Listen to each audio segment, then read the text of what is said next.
Hello everybody and welcome back to another Dwarf Fortress Adventure Mode tutorial. In this one we're going to be talking about the day-night cycle and sleeping. So, there are several different situations where in the fast travel screen here, up in the top of the screen, you can see this little east symbol and this little west symbol. And then this little golden thing in the middle. That is the sun. As it moves from the east to west, it indicates the time of day. When it hits the far end, it then goes red. And then once it's gone red, that means it's nighttime. At night, your adventurer needs to sleep. And this is one of the most vulnerable situations for an adventurer. If you're outside in the wilds, it is highly likely, or definitely possible, that you will get attacked. If you are in a calm area or a wilderness area, you're probably going to be safe.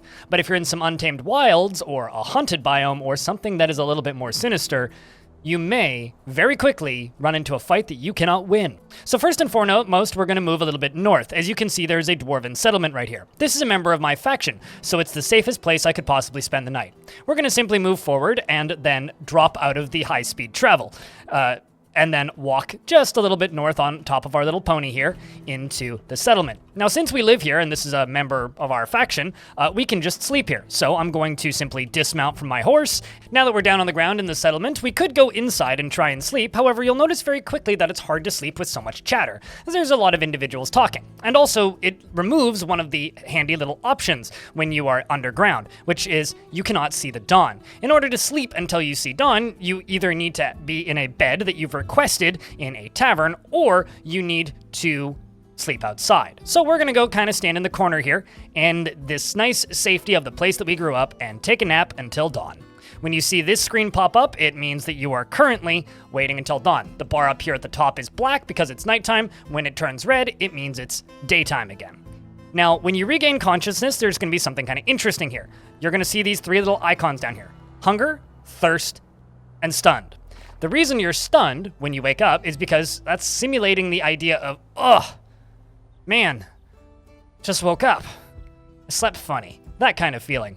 And now we stand up and we can begin moving around. Our character is still lying down, so because we are prone, I'm going to click this button to get us to stand up. That's what these little icons down here at the bottom mean. Now that we are standing, I'm going to open up my eat and drink inventory and grab us a snack. Now that we are no longer thirsty and hungry, we can then set back out on adventure. Now, because this particular location is a member of our faction, it's not a possible situation where we could get attacked.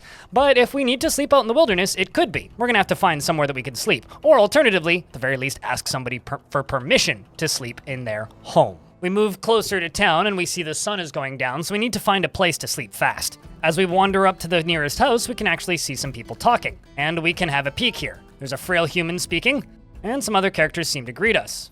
I begin a conversation with somebody who's close by, and I greet them, and they say hello. After introducing myself, they introduce themselves back. I open up the conversation screen again, and we continue the conversation. And then right here under option G, we see exactly what we're looking for, which is ask permission to stay for a day, which is sleep or permission to rest.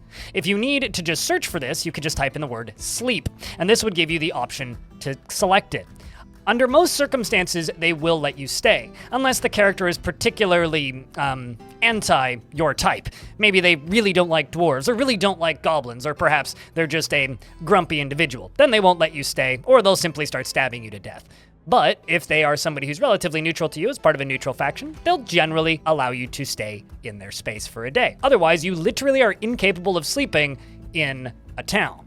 And they say, certainly, it would be terrible to leave someone to fend for themselves after sunset. I then make a flattering remark as a thank you. I tell them that their rope-reed trousers really make the outfit, and they say, spare me the compliments. I oblige them, say goodbye for now. I then wander down into the corner of the room, hold shift, hit Z, which pops up the very familiar piece of UI, and we wait until dawn.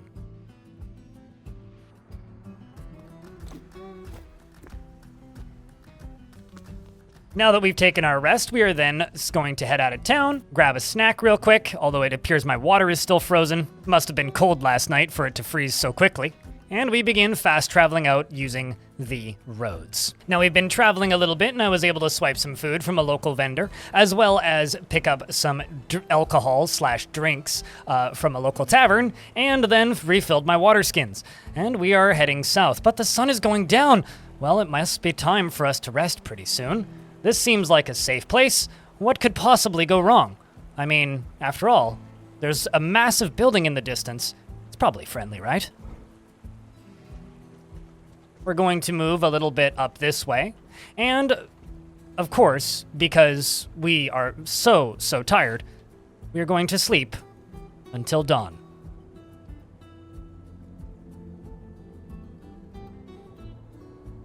Well,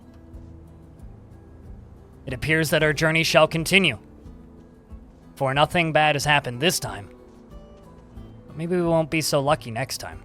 Thank you very much for watching this video. If you would like to see more tutorials about Dwarf Fortress, check out this YouTube channel. I've got quite the playlist building up of both Adventure Mode and Fortress Mode tutorials. If you'd like to hear something specific or learn something specific, either jump into one of my Twitch streams or leave a comment down below, and I'll try and cover it in a video. I stream on twitch.tv/BLIND-IRL, as well as on this very YouTube channel. If you catch me live, feel free to pop in and ask a question. Thank you very much for watching, and I hope to see you in the next one.